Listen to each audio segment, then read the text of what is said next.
The heavy mahogany door of the estate's industrial kitchen didn't just close, it clicked shut with a deafening, terrifying finality. Charlotte froze, the damp dish towel slipping from her trembling hands. She had been sobbing quietly over the cold marble island, entirely convinced she was alone in the sprawling, 3-story fortress. But standing there in the shadows, slowly loosening his dark silk tie, was Arthur Sterling, the most feared, untouchable man in New York's criminal underground. He didn't yell.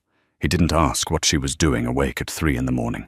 He simply stepped into the dim light, his cold, piercing eyes locking onto the dark, swelling bruise on her cheek, and whispered a question that was about to ignite a bloodbath. "Who did that to you?" Charlotte Evans never intended to spend her mid-20s scrubbing dried blood out of imported Persian rugs. 2 years ago, she was a nursing student at NYU, living a quiet, unremarkable life. That all evaporated the night her father, William, lost $150,000 he didn't have at an underground poker game in Atlantic City. He hadn't just lost it to anyone. He had lost it to the Sullivan Syndicate, a ruthless faction of the Irish mob that controlled the docks and the debt collection rackets on the East Coast. To keep her father from ending up at the bottom of the East River, Charlotte made a deal. She dropped out of school, surrendered her savings, and took a highly specialized, highly dangerous job arranged by a shadow employment agency. She became a live-in maid at a secluded, heavily fortified estate in Sands Point, Long Island. The estate belonged to Arthur Sterling. At 34, Arthur was the undisputed head of the Sterling family, a rival Italian-American syndicate that had ruled New York's shadows for 3 generations. Taking a job in the home of the Sullivans' greatest enemy was a calculated risk. The Sullivans agreed to pause the interest on her father's debt, provided Charlotte handed over 70% of her exorbitant salary every Friday night. She was effectively a hostage, trading her freedom for her father's pulse. The Sterling estate was less of a home and more of a billionaire's military bunker. Surrounded by 12-foot wrought-iron fences, monitored by thermal cameras, and patrolled by men who wore tailored suits to conceal shoulder holsters, it was a place where silence was the most valued currency. The head housekeeper, a rigid, unsympathetic woman named Mrs. Gable, had given Charlotte only one rule on her first day. You are to be a ghost. You do not speak unless spoken to. You do not look Mr. Sterling in the eye. You see nothing, you hear nothing, and you clean everything. For 8 months, Charlotte had followed that rule flawlessly. She learned the rhythms of the house. She knew to polish the sub-zero refrigerators before dawn, to use club soda on the upholstery in the billiard room where meetings got heated, and to disappear into the servants' quarters whenever a fleet of black Escalades rolled up the gravel driveway. She rarely saw Arthur Sterling. When she did, he was a fleeting, terrifying presence. He was a man carved from ice, tall, broad-shouldered, with sharp aristocratic features and eyes the color of a winter sky. He moved with a predatory grace, always dressed in immaculate Brioni suits, projecting an aura of absolute authority. The few times they had occupied the same room, the air had grown thick and heavy, making it difficult for Charlotte to breathe. He had never spoken a word to her. She was just part of the furniture, until a rainy Tuesday night in late October. Charlotte's shift had ended hours ago, but sleep was impossible. Tomorrow was Friday, collection day. She was $2,000 short. An unexpected medical bill for her father's failing liver had eaten into her envelope of cash. Panicked, she had slipped out of the servants' quarters to dispose of the kitchen waste in the incinerator out back, hoping the cold air would clear her head. The service entrance at the back of the estate was a rare blind spot for the security cameras, shielded by a thick canopy of ancient oak trees. As Charlotte tossed the heavy trash bags into the chute, a hand clamped brutally over her mouth from behind. She screamed, but the sound was muffled against a leather glove. She was shoved hard against the damp brick wall of the estate, the breath knocked out of her lungs. Standing in front of her, dripping wet in a cheap trench coat, was Tommy Barnes. Tommy was a mid-level enforcer for the Sullivans. He was a vile, opportunistic man who smelled of stale beer and cheap cologne. "Hello, Charlie," Tommy sneered, his grip tightening on her arm. "Your old man tells me you're a little light this week. Now that's not going to work for Mr. Sullivan." "I have the rest on Monday," Charlotte gasped, trembling violently. "Please, Tommy, you're not supposed to be here. If Sterling's men catch you—" "Sterling's men are idiots," Tommy spat, stepping closer, invading her space. "I walked right through the east gate. Now you listen to me, you little brat. You get the money by tomorrow morning, or we cut off William's fingers. 1 for every 1,000 you owe." "I can't," Charlotte cried, tears welling in her eyes. "I don't have it." Tommy's eyes darkened. He pulled back his hand and struck her across the face with a sickening crack. The force of the blow sent Charlotte sprawling onto the wet pavement. Her cheekbone instantly flared with agonizing heat, her vision blurring. "Tomorrow, Charlie," Tommy whispered, kicking her side lightly before turning on his heel, "or your dad is dead." Tommy melted back into the shadows, leaving Charlotte alone in the freezing rain.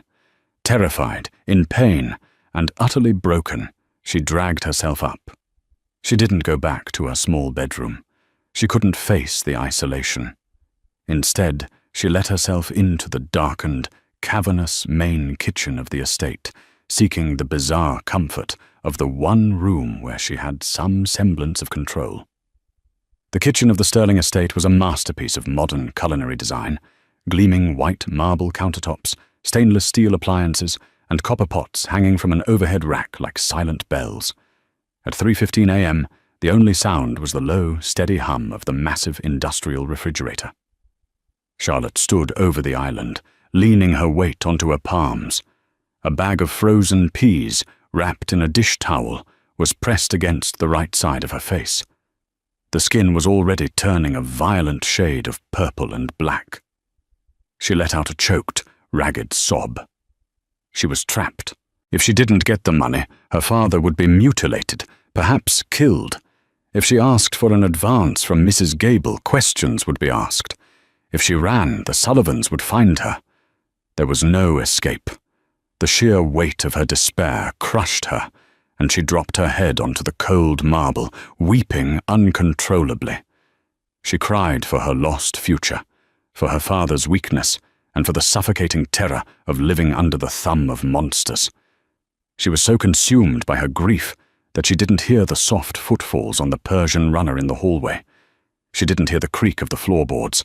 What she did hear was the sound of the door. Click! It was the heavy metallic thud of the deadbolt sliding into place. Charlotte gasped, her head snapping up. The bag of peas hit the floor, scattering across the imported tiles. Standing just inside the door, his hand still resting on the brass lock, was Arthur Sterling. He had clearly just returned from a job. His tailored suit jacket was discarded over one arm, and his white dress shirt was unbuttoned at the collar, revealing a sliver of scarred skin at his throat. He smelled faintly of rain, expensive scotch, and the sharp metallic tang of gunpowder. Charlotte's blood ran cold. The absolute rule of the house, never be seen, never be a bother, echoed in her mind. She scrambled backward, hitting the edge of the sink, her heart hammering against her ribs like a trapped bird. "Mr. Sterling," she stammered, bowing her head quickly, her hands trembling so violently she had to grip the edge of the counter to steady herself. "I apologize. I was just leaving. I'll clean the floor. I'm sorry." "Stop!" His voice was a low, resonant baritone that commanded immediate obedience. It wasn't loud, but it filled the cavernous room, leaving no space for argument. Arthur didn't move towards the exit. Instead, he tossed his jacket onto a nearby stool. His eyes, usually impassive and deadened by the violence of his world, were fixed intensely on her face. Or rather, on the side of her face she was desperately trying to hide. He took a slow, deliberate step toward her. Charlotte pressed her back against the sink, wishing she could melt into the stainless steel. Every instinct screamed at her to run, but running from Arthur Sterling was a death sentence. He stopped mere inches from her. The sheer size of him, the physical presence he commanded, was overwhelming. Charlotte squeezed her eyes shut, waiting for the reprimand, waiting for him to fire her or worse. Instead, she felt the startlingly gentle touch of his knuckles against her uninjured cheek. "Look at me," he commanded softly. Charlotte opened her eyes. He was so close she could see the flecks of silver in his irises. Slowly, agonizingly, Arthur dragged his gaze from her eyes down to the massive, dark bruise swelling across her cheekbone. A muscle feathered in his jaw. The temperature in the room seemed to drop 10 degrees. "Who did that to you?" he asked. The question wasn't a request for information. It was an extraction. "I bumped into a cabinet," Charlotte lied, her voice cracking. "It was clumsy of me. I'm sorry to have disturbed your evening, sir." Arthur's hand moved. His long, calloused fingers gently grasped her chin, tilting her head up so she couldn't break eye contact. "I have spent my entire life around violence, Charlotte," Arthur said, his voice dropping to a dangerous whisper. It was the first time he had ever spoken her name, and the sound of it on his lips sent a strange shiver down her spine. "I know what a cabinet door does to a face, and I know the exact dimensions of a man's handprint. So I will ask you one more time, who did that to you?" Tears spilled over her lashes. The walls were closing in. If she told him about Tommy Barnes, Arthur would know she was compromised. He would know she owed the Sullivans. In the Mafia world, a compromised servant was a dead servant. "Please," she whimpered, a fresh tear sliding down and stinging the bruised flesh. "Please, just let me go. It's my problem." "You are standing in my home," Arthur replied, his thumb lightly wiping the tear from her jawline. The tenderness of the gesture was entirely at odds with the lethal coldness in his eyes. "You eat my food. You sleep under my roof. Nothing that happens to you is your problem alone. A man who strikes what is under my protection has forfeited his hands." Charlotte broke. The dam she had built to survive the last 8 months shattered under the weight of his unyielding gaze. "It was Tommy Barnes," she choked out, the words tumbling from her lips in a panicked rush. "He's an enforcer for the Sullivans. My father owes them money. I send them my paychecks. He came here tonight. He said I was short." Arthur didn't blink. The mention of his fiercest rivals didn't seem to shock him, but something else did. His hand slowly dropped from her face. "Tommy Barnes came here?" Arthur asked, his tone shifting from quiet intimidation to a chilling, razor-sharp focus. "To this estate?" "Yes," Charlotte sobbed, wrapping her arms around herself. "By the incinerator. I'm sorry. I didn't mean to bring them here. I swear I didn't tell them where I worked. They must have followed me or found out from the agency. Charlotte, stop talking." She clamped her mouth shut. Arthur turned his back to her, resting his hands flat on the marble island. He stared at the blank wall for a long, heavy moment. When he finally spoke, it wasn't about the debt, or her father, or the bruise on her face. "The East Gate requires a biometric scan and a rolling 8-digit algorithmic code that changes every 12 hours, Arthur stated, his voice devoid of all emotion. It was the voice of a general analyzing a battlefield. A low-level thug like Tommy Barnes doesn't hack military-grade security. He doesn't scale a 12-foot electrified fence without tripping an alarm." Arthur slowly turned his head to look over his shoulder at her. The terrifying realization of what he was saying washed over Charlotte. "Tommy Barnes didn't break in, Charlotte," Arthur said, his eyes narrowing into lethal slits. "Someone opened the door for him. Someone in my inner circle." The silence in the kitchen was suddenly deafening. Charlotte realized with a sickening twist in her stomach that her bruised cheek hadn't just exposed her own terrible secret. It had just uncovered a rat inside the Sterling family. Arthur reached into his trousers and pulled out a secure, encrypted phone. He dialed a single number, his eyes never leaving Charlotte's terrified face. "Wake the men," Arthur said into the receiver, his voice echoing in the cold kitchen like a death knell. "Lock down the estate. Nobody gets in, and absolutely nobody gets out." The moment Arthur Sterling ended the call, the atmosphere inside the sprawling Sands Point estate shifted. There were no blaring sirens, no flashing red lights. The Sterling syndicate operated with lethal discretion. Instead, there was a low, vibrational hum as the backup generators engaged, plunging the estate into a complete tactical lockdown. Heavy steel shutters, disguised as decorative wooden panels, seamlessly slid over the floor-to-ceiling windows. The biometric locks on every exterior door engaged with synchronized heavy clicks. Charlotte stood frozen against the marble kitchen island, her breath hitching in her chest. The bag of frozen peas lay melting on the floor, a puddle of water seeping into the grout. She had triggered a war. Arthur slipped his encrypted phone back into his tailored trousers. His demeanor had transformed entirely. The quiet, simmering intensity was gone, replaced by the cold, calculating machinery of a warlord preparing for battle. He picked up his suit jacket, not to put it on, but to drape it over his arm, revealing the dark leather shoulder holster and the matte black grip of a customized Sig Sauer P226 resting against his ribs.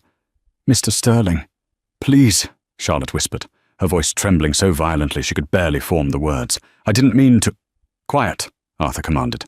It wasn't harsh, but it was absolute. He stepped toward her, his towering frame casting a long shadow under the recessed lighting. "You are no longer a maid in this house, Charlotte. As of right now, you are the sole witness to a catastrophic security breach. You don't leave my sight." He didn't wait for her to agree. He turned and strode out of the kitchen, expecting her to follow. Terrified of what would happen if she didn't, Charlotte hurried after him, her cheap rubber-soled work shoes squeaking faintly against the polished hardwood floors. They moved through the cavernous, darkened corridors of the ground floor. Shadows danced along the walls, illuminated only by the pale emergency lighting that had flickered to life. As they passed the grand foyer, Charlotte witnessed the terrifying efficiency of Arthur's empire. Men were materializing from the wings of the estate. These weren't the low-level street thugs Charlotte was used to seeing on the news. These were operators. She recognized Conrad Hayes, Arthur's terrifyingly calm underboss, striding down the sweeping dual staircase.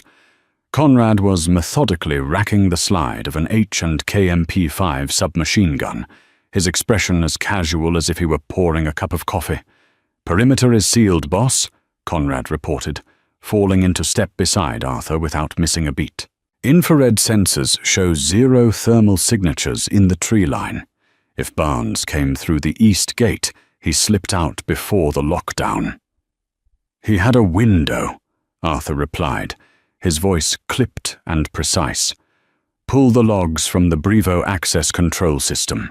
I want to know exactly whose biometric profile authorized the east gate between midnight and 0300 hours. And Conrad? Yeah, boss? Bring Leo and Vincent to the war room. Confiscate their phones. Nobody communicates with the outside until I find the rat." Conrad's eyes flicked to Charlotte, lingering on her bruised face and her trembling posture before returning to Arthur. "Understood." Conrad peeled off towards the security hub, leaving Arthur and Charlotte to continue down the east wing. They reached a set of heavy, sound-proofed double doors made of solid oak. This was Arthur's private study, a room Mrs. Gable had strictly forbidden the staff from entering. The cleaning was done by a specialized, bonded crew. Arthur pressed his thumb to a concealed scanner on the doorframe. A green light flashed, and the heavy doors unlatched. He pushed them open and gestured for Charlotte to enter. The study smelled of aged leather, parchment, and Cohiba Behike cigars. Walls lined with first-edition books stretched up to a vaulted ceiling. A massive mahogany desk dominated the center of the room, flanked by 2 deep Chesterfield leather armchairs. "Sit," Arthur instructed, pointing to one of the armchairs. Charlotte obeyed, her legs practically giving out as she sank into the plush leather. She pulled her knees tightly to her chest, curling into a protective ball. She felt entirely out of place, a girl in a faded grey uniform sitting in a room that dictated the fate of New York's underworld. Arthur walked behind his desk, but he didn't sit. He unlocked a bottom drawer and pulled out a tactical medical kit. He walked back around and crouched in front of her, his knees resting on the vintage Persian rug. "Look at me," he said softly. Charlotte slowly raised her head, flinching as his large, calloused hands reached for her face. But his touch was startlingly gentle. He opened a sterile alcohol swab. "This will sting," he warned, his voice a low rumble. He dabbed the antiseptic against a small cut that had formed beneath the massive bruise on her cheekbone. Charlotte hissed, her eyes watering. Arthur didn't apologize, but he slowed his movements, his eyes locked onto the injury with a dark, terrifying focus. "Tommy Barnes," Arthur said quietly as he applied a thin layer of arnica ointment to reduce the swelling. "A mid-level collector for the Sullivans. He has a rap sheet for aggravated assault and extortion. He operates mostly out of the docks in Red Hook. Is that who hit you?" Yes," Charlotte stammered. "My father. He has a gambling problem. He lost $150,000 at one of their card games." "And you've been paying it off," Arthur deduced, his jaw tightening. "With the salary I pay you." Charlotte nodded miserably. 70% of it. Every Friday. If I stop, they'll kill him. Arthur tossed the medical supplies back into the kit and stood up to his full height, looking down at her. "You let a rival syndicate extort you while living under my roof. You allowed a Sullivan enforcer to walk onto my property. By the laws of our world, Charlotte, I should put a bullet in your head right now." Charlotte let out a broken sob, burying her face in her hands. She had known this was coming. The penalty for bringing the enemy to the door was death. "But," Arthur continued, his voice cutting through her panic like a knife, "Tommy Barnes made a fatal miscalculation. He touched something that belongs to this house. He touched you." Charlotte's breath caught. She looked up through her fingers. Arthur Sterling was staring at her with an intensity that made her stomach flip. It wasn't pity in his eyes. It was absolute, territorial possessiveness. "No one bleeds on my property unless I order it," Arthur said, his tone chillingly calm. "And no one inside my walls is touched by a Sullivan. Your father's debt is no longer your concern. It is mine." Before Charlotte could process the sheer weight of what he was saying, a heavy knock echoed from the study doors. "Boss," Conrad's voice came through the heavy oak. "We have the logs. Leo and Vincent are in the war room." Arthur didn't break eye contact with Charlotte. "Stay in this chair. Do not move. Do not make a sound." He turned and strode out of the room, the heavy doors clicking shut behind him, leaving Charlotte alone in the dimly lit study, her heart pounding a frantic rhythm against her ribs. The war room was located just down the hall from Arthur's study. It was a stark, windowless bunker equipped with state-of-the-art surveillance monitors, a long steel table, and soundproofing so dense it felt like a vacuum. When Arthur entered, the air was thick with tension. Conrad Hayes stood by the monitors, a tablet in his hand. Seated at the steel table were two of Arthur's most trusted lieutenants, Leo Gallagher, a broad-shouldered enforcer who managed the family's unions, and Vincent Boyle, a sharply dressed numbersman who oversaw the offshore accounts and digital security. Both men looked uneasy. Their phones sat in a plastic bin at the center of the table, a clear sign that they were under suspicion. Arthur didn't sit. He paced slowly behind the two seated men, his footsteps silent on the concrete floor. The silence stretched, heavy and suffocating, designed to break their nerves. At 2:45 a.m., Arthur began, his voice devoid of inflection. A man named Tommy Barnes walked through the east gate of this estate. He bypassed the Cubba Mars X10 lock. He circumvented the thermal cameras. He assaulted a member of my household staff by the incinerator, and then he left. Leo's head snapped up, his thick neck flushing red. "O'Sullivan? Here?" "Boss, I swear to God, if my men were on rotation—" "Your men weren't on rotation, Leo," Arthur interrupted smoothly, stopping right behind Vincent Boyle's chair. "The automated perimeter defense was active, which means someone inside this house manually overrode the security protocols." Vincent cleared his throat. He was a handsome man, usually oozing arrogance in his custom Tom Ford suits, but right now a thin sheen of sweat glistened on his forehead. "Arthur, the system is complex. It could have been a glitch in the Palantir network, or a remote hack." Arthur leaned down, resting his hands on the back of Vincent's steel chair. "Conrad," Arthur said softly, "read the logs." Conrad tapped the screen of his tablet. The east gate was opened using an authorized biometric thumbprint and a Level 4 clearance code. The system wasn't hacked. It was invited. He looked up, his eyes cold. The clearance code belonged to Vincent. The room erupted. "It's a setup," Vincent shouted, scrambling backward in his chair, trying to put distance between himself and Arthur. "Boss, you know me. I've been with your father since before you took over. The Sullivans must have cloned my credentials. It's a spoof." Leo jumped to his feet, his hand instinctively dropping to his waist, though his weapon had been confiscated at the door. "You piece of garbage," Leo spat at Vincent. "You sold us out to the Irish?" "Sit down, Leo," Arthur commanded. Leo slowly sank back into his chair, glaring daggers at Vincent. Arthur slowly walked around the table to face Vincent. The numbers man was hyperventilating, his eyes darting towards the locked door. "A biometric clone requires a physical mold of my thumbprint," Vincent pleaded, his voice cracking. "Someone lifted it, Arthur. I swear on my mother's life." "I believe you," Arthur said quietly. Vincent exhaled a massive sigh of relief, slumping back into his chair. "Thank God, Arthur. We need to sweep the staff. Someone lifted my print from a glass or a file." "I believe you didn't open the gate tonight," Arthur continued, his voice dropping to a terrifying whisper as he leaned over the table, bringing his face inches from Vincent's. "Because tonight you were in the East Wing, trying to crack the physical safe in my bedroom, while Barnes created a distraction." Vincent froze. The remaining color drained from his face, leaving him looking like a corpse. "You thought I didn't notice the micro-abrasions on the dial of the Diebold safe last week?" Arthur asked, his eyes burning with a dark, violent fire. "You've been bleeding the offshore accounts, Vincent. You got into bed with the Sullivans to cover your losses in the crypto market. You gave Barnes access to the grounds so he could collect a measly debt from a Maid, knowing the security sweep would focus on the perimeter, giving you exactly 15 minutes to access my private quarters." Conrad stepped forward, pulling a heavy, suppressed Glock 19 from his waistband and resting it on the table. The metallic clack echoed in the silent room.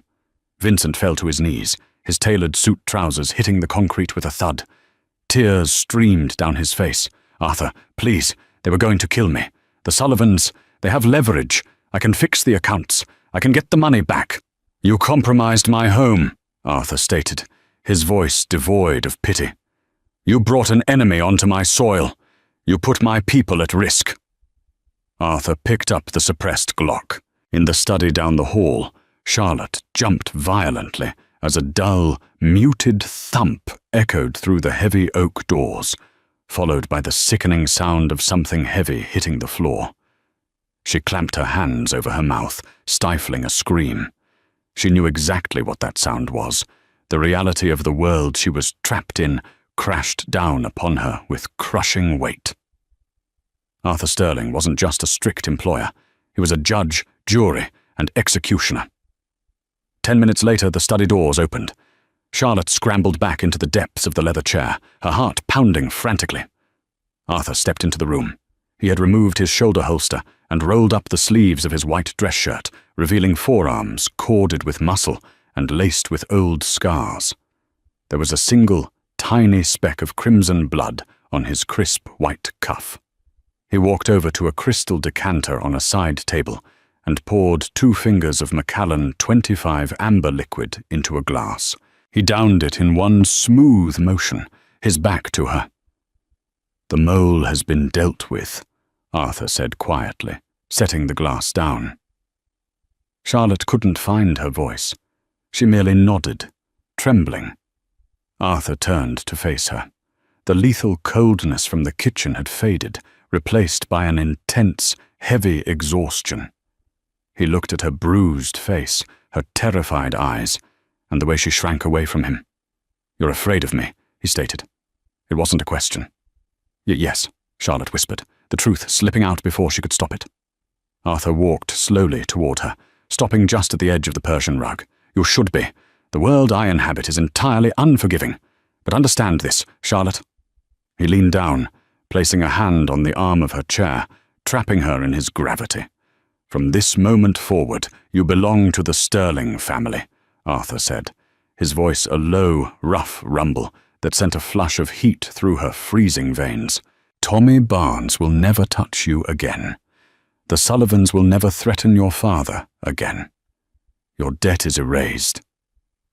Charlotte looked up into his silver eyes, entirely overwhelmed. "Why? Why would you do this for me?" Arthur's gaze dropped to her lips for a fraction of a second before returning to her eyes. "Because you bleed on my floor, Charlotte, and what happens in my house is my business. Now try to get some sleep. Tomorrow, we go to war with the Sullivans." Charlotte awoke to the unfamiliar scent of lavender and freshly pressed linen. She wasn't in the cramped, windowless servants' quarters located above the garage. She was in the East Wing, the secured, family-only sector of the Sands Point estate. The walls were draped in heavy, cream-colored silk, and the morning sun strained against the edges of the blackout curtains. A soft knock startled her. The door clicked open, and Mrs. Gable, the head housekeeper, stepped inside. The rigid, unsympathetic woman who had tormented Charlotte for 8 months now kept her eyes firmly pinned to the floor. She held a silver tray bearing a pot of Earl Grey tea, toast, and a folded set of clean, tailored clothes that clearly didn't belong to the staff uniform code. "Good morning, Miss Evans," Mrs. Gable said, her voice tight and trembling slightly. The sudden use of Charlotte's surname, rather than a sharp "girl," was jarring. "Mr. Sterling requested I bring you breakfast. When you are ready, he is expecting you in the solarium." "Thank you, Mrs. Gable," Charlotte murmured, pulling the heavy duvet up to her chin. "I was instructed to inform you that your father, William, has been relocated," Mrs. Gable added hurriedly, risking a quick, fearful glance at Charlotte's bruised face. "Mr. Hayes facilitated his transfer from his apartment in Queens to a private, secure medical facility in upstate New York at 4 a.m. He is under a 24-hour armed guard. The Sullivans cannot reach him." Charlotte's breath caught in her throat. The crushing weight that had sat on her chest for 2 years instantly evaporated, replaced by a dizzying sense of disbelief. Arthur hadn't just made a promise in the heat of the moment. He had mobilized his men in the dead of night to secure her only living family member. 20 minutes later, dressed in a soft cashmere sweater and fitted trousers provided by Mrs. Gable, Charlotte navigated the labyrinthine halls towards the solarium. The atmosphere in the estate was unrecognizable. The quiet hum of a billionaire's retreat had been replaced by the focused energy of a military command center. Men in tactical gear, carrying matte black rifles, monitored the perimeter from the heavily tinted windows. Arthur was waiting for her in the glass-enclosed solarium overlooking the Long Island Sound. He was standing over a massive teakwood table strewn with architectural blueprints, satellite printouts, and digital tablets. Conrad Hayes and Leo Gallagher flanked him, their expressions grim and focused. When Charlotte entered, the conversation stopped. Leo and Conrad immediately straightened, offering her brief, respectful nods, a staggering shift in protocol.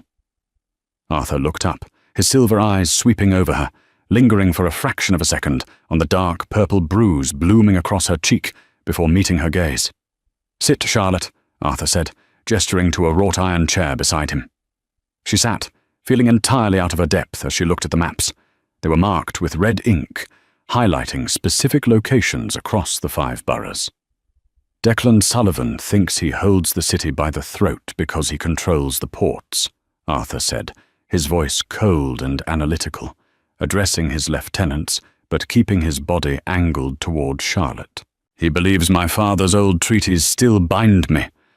Last night, he sent a dog to my door. Today, we burn his kennels. Arthur pointed a silver pen at the map, laying out the tactical dismantling of the Sullivan Empire.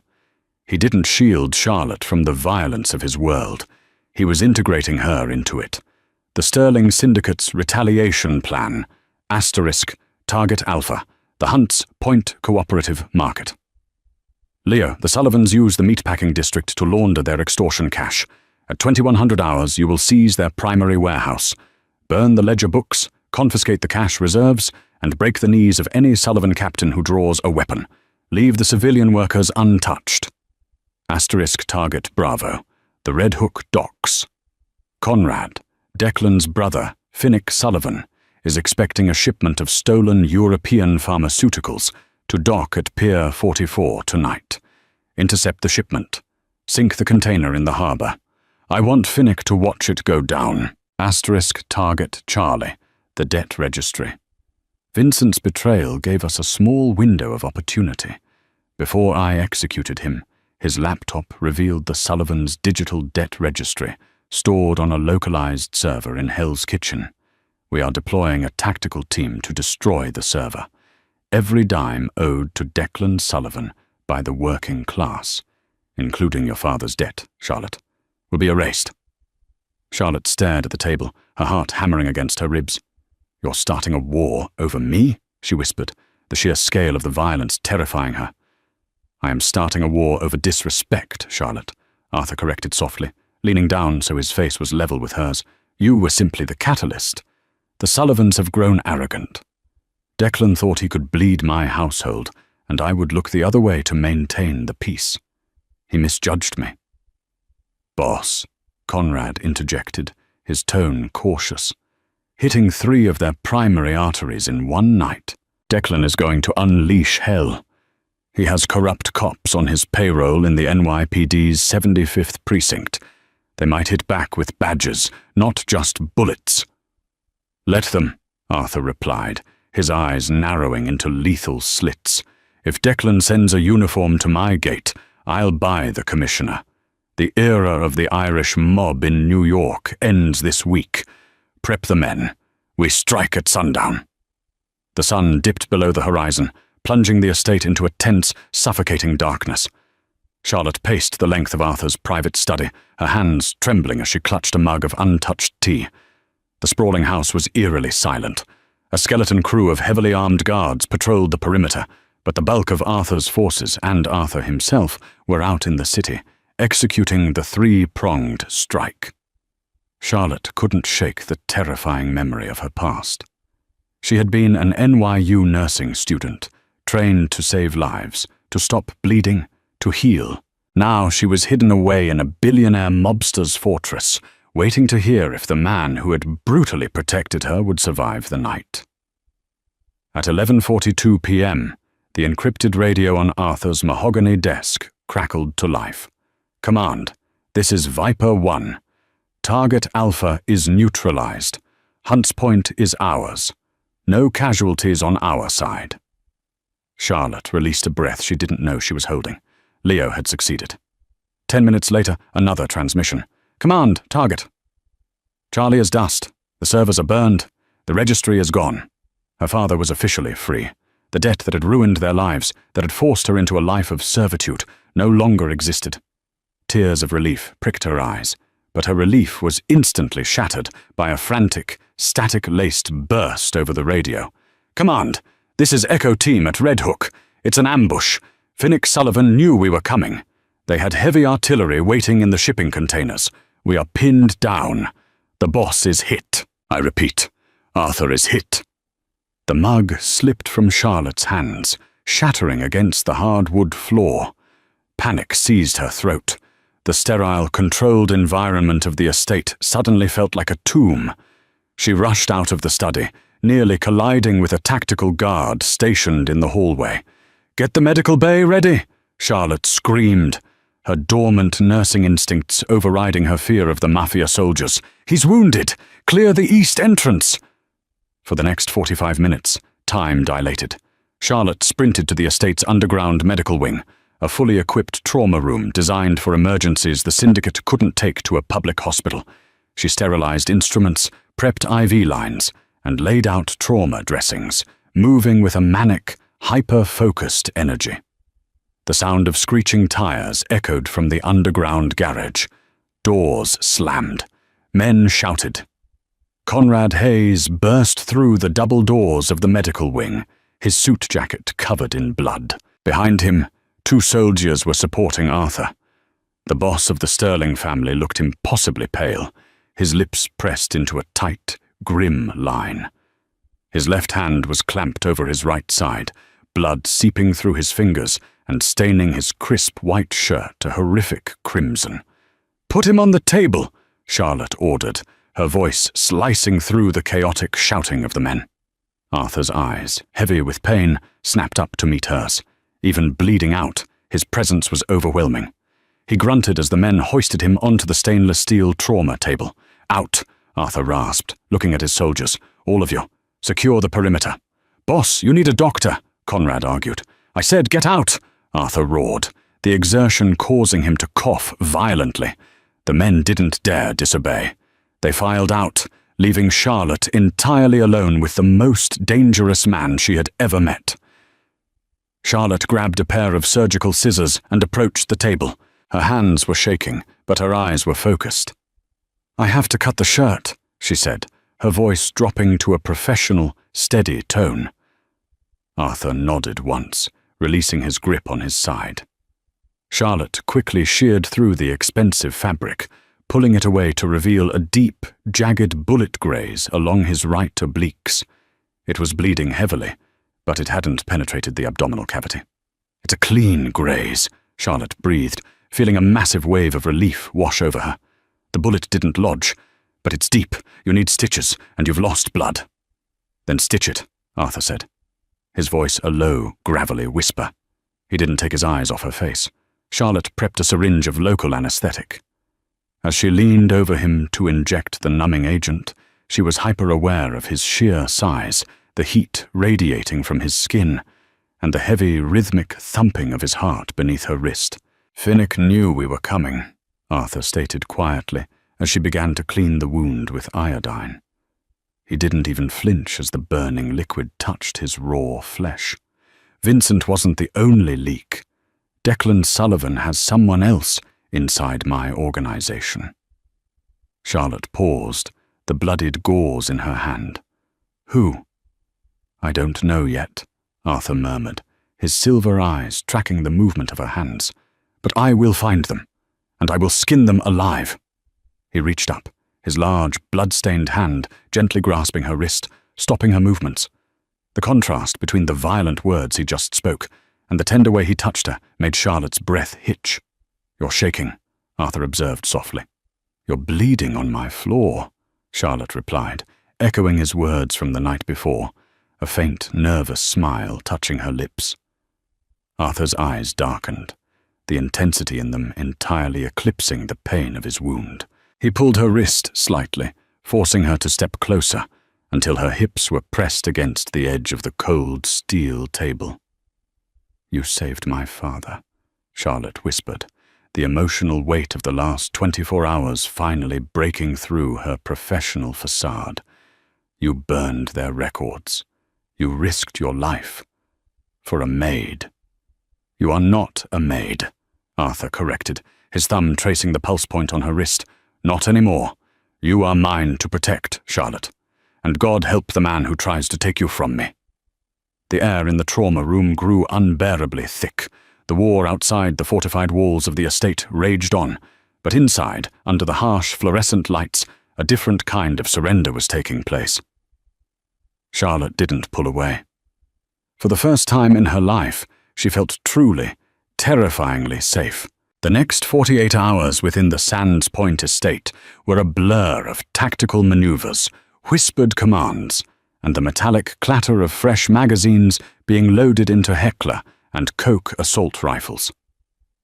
Arthur Sterling, running on sheer willpower and heavy doses of the antibiotics Charlotte administered, refused to remain in the medical bay. He converted the solarium into a heavily guarded war room, his stitched side tightly bound beneath a fresh, custom-tailored Brioni vest. Charlotte had officially transitioned from invisible staff member to the most protected woman in New York.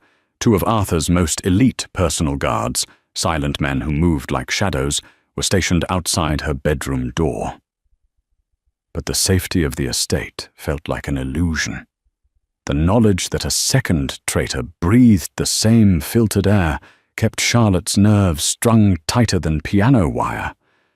The breakthrough didn't come from Vincent's decrypted files or a tortured Sullivan enforcer. It came from a simple, terrifying slip of the tongue. It was Thursday evening. The sky above Long Island was the color of bruised iron, promising a brutal storm. Charlotte was in the main kitchen, brewing a pot of black coffee for the men in the solarium.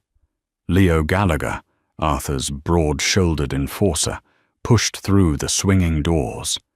He looked exhausted, the sleeves of his shirt rolled up, exposing a heavy Rolex Daytona on his thick wrist. "Make it strong, Charlie," Leo grunted, leaning heavily against the marble island. "We're heading out to the Brooklyn Navy Yard in an hour. Declan Sullivan finally agreed to a sit-down. Boss is going to end this tonight." Charlotte nodded, keeping her eyes on the French press. "Is Conrad going with him?" "Yeah, Conrad, me, and a dozen shooters," Leo replied, rubbing his jaw. He let out a harsh, bitter laugh. "Crazy week, huh? From scrubbing floors to having your old man stashed away in that private clinic up in Poughkeepsie. You must be relieved." Charlotte's hand froze mid-pour. The scalding coffee splashed onto the marble, narrowly missing her skin. She didn't look up immediately. Her mind raced, piecing together the timeline with terrifying clarity. When Arthur had ordered William Evans moved to a secure facility, he had given the command to Conrad Hayes in the middle of the night. Charlotte had been in the room. Only Arthur, Conrad, and Mrs. Gable, who had delivered the message the next morning, knew the location. Leo Gallagher had been busy securing the perimeter. He was never told where William was taken. No one was supposed to know the name of the town, let alone that it was Poughkeepsie, unless they had intercepted the encrypted communications, or unless they were feeding that information to the Sullivans to use as leverage later. "Yes," Charlotte said, forcing her voice to remain steady, very relieved. She handed Leo the tray of coffee cups. The moment the kitchen doors swung shut behind him, Charlotte broke into a dead sprint. She bypassed her guards, rushing down the East Wing corridor, her heart hammering a frantic rhythm against her ribs. She burst into Arthur's private study without knocking. Arthur was strapping a Sig Sauer into his shoulder holster, wincing slightly as the leather pressed against his stitches.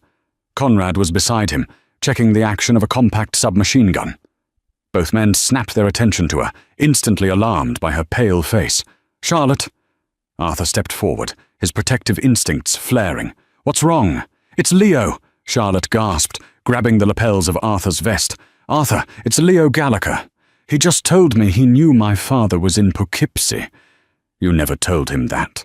He shouldn't know where the clinic is." The temperature in the room plummeted to absolute zero. Conrad slowly lowered his weapon, his eyes widening as the realization hit him. "Boss, Leo volunteered to sweep the comms room after we found Vincent. He had full access to the encrypted routing logs. If he gave Declan the Poughkeepsie address, then this sit-down at the Navy Yard isn't a negotiation," Arthur finished, his voice dropping to a lethal, vibrating baritone. "It's an execution. Declan expects me to walk into a kill box, thinking my right flank is secure, only for Leo to put a bullet in the back of my head." Arthur didn't rage. He didn't shout. The terrifying calm of the predator returned to his silver eyes. He looked down at Charlotte, his large hands coming up to cup her face. "You just saved my life, Charlotte," he whispered, pressing a fierce, searing kiss to her forehead. "Again," he turned to Conrad. "Change the logistics. We don't confront Leo here. It will cause a panic among the men. We take him to the Navy Yard.